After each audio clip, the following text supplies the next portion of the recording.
बिस्मिल्लाहिर्रहमानिर्रहीम। Welcome to my channel हमारा kitchen.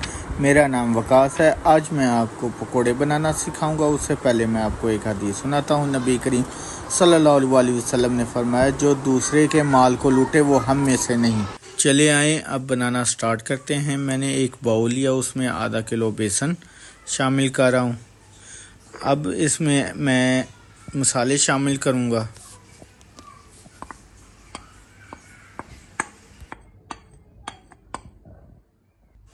1 चम्मच नमक,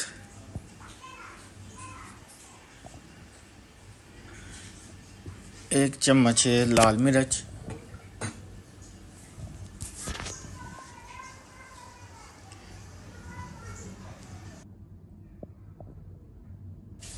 आधा टीस्पून अजवाइन, आधा टीस्पून दड़ा मिर्च, 3 जवे लहसुन के क्रश किए हुए, 1.5 टेबलस्पून साबुत धनिया, 1 प्याली सब्ज़ धनिया, 4 अदद सब्ज़ मिर्चें,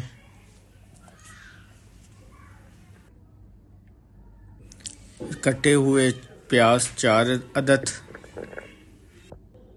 3 अदद आलू दरमियाने साइज़ के काट कर ये भी शामिल कर दें, आधा टीस्पून अजवाइन,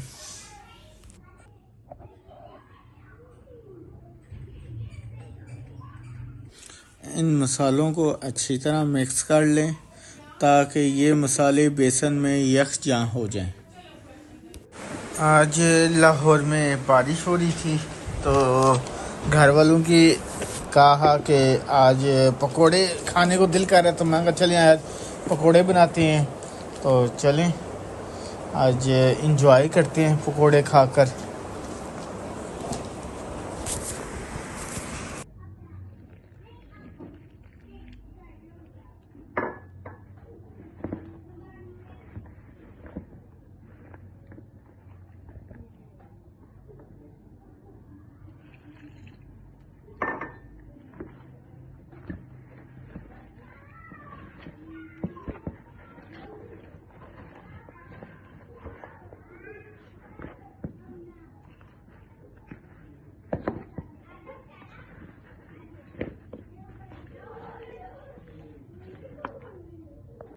अमेज़े को मैंने अब अच्छी तरह मिक्स कर लिए।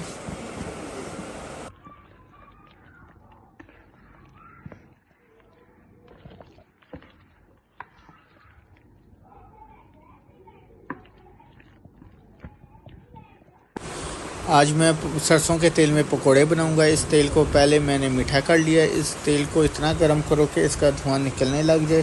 फिर इस तेल को ठंडा करके इस्तेमाल में ले आए। हमारा तेल गर्म हो चुका है। मैं अब पकोड़े बनाना स्टार्ट करता हूं।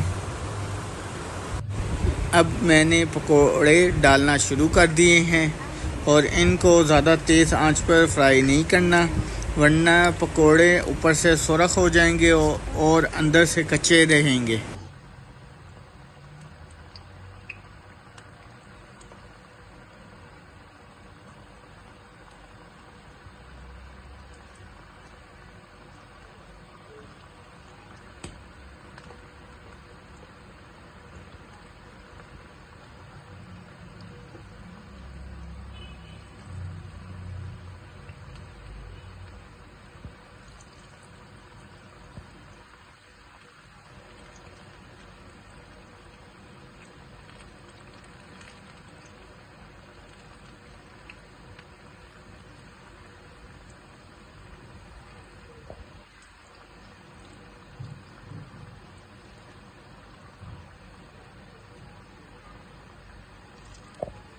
पकोड़ों को मैं पलट रहा हूँ।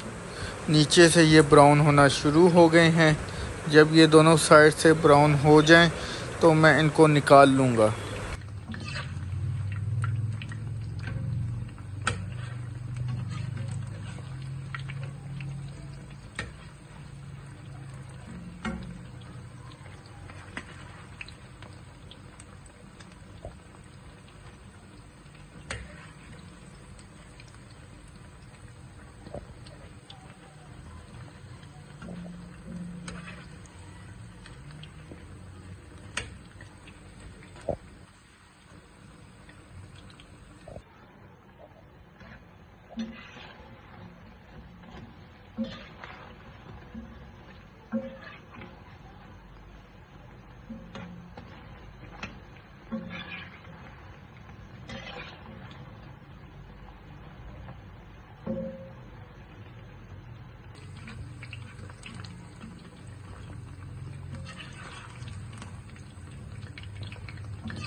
पकोड़े तैयार हो गए हैं, अब मैं इनको निकाल रहा हूँ।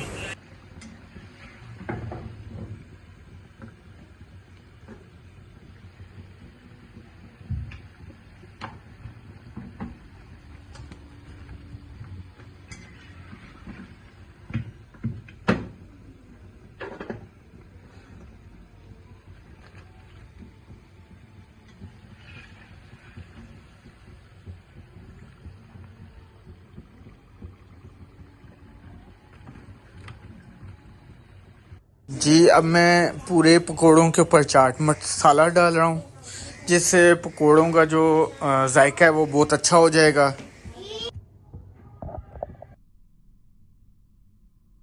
माशाल्लाह माशाल्लाह, देखें हमारे जो आलू वाले पकोड़े हैं रेडी हो गए हैं। और साथ जो पुदीने की और दही वाली जो चटनी बनाई है, इसके साथ खाने का मज़ा ही अलग है, बहुत मज़ा आता है। आपको मेरी ये रेसिपी अच्छी लगी हो तो इसको घर में आप ज़रूर ट्राई करें और मुझे आप कमेंट सेक्शन में ज़रूर बताइएगा। और मुझे अब दीजिए इजाज़त। अल्लाह हाफिज़।